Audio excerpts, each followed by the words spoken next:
na partana lên lại đi cả ngày chín vòng vòng mang nghe chu nun lui cả han don chi na loài chim linh trả lại cả băng thấy một lâu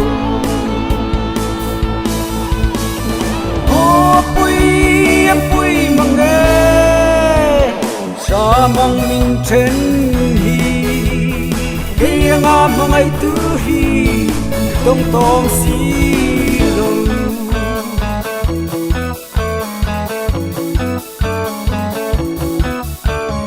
dần khổ trái nắng ngày đi dual tu thor thapui khi về te tháng sắp uy tê lôi là em môi khi môi choang nghe trả ti tâm tu mày ăn rồng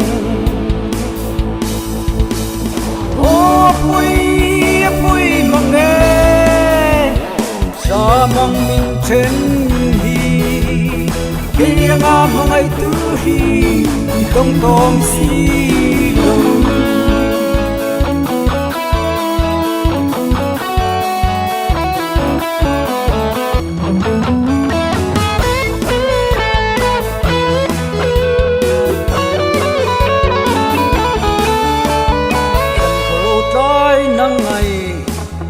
dual tu thor thapui khi về te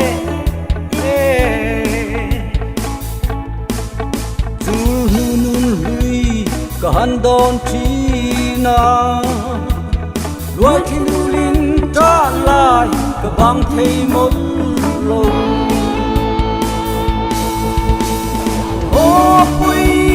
pui mang nghe sa mang min chen hi khi nga mang ai tu hi tông tông si lo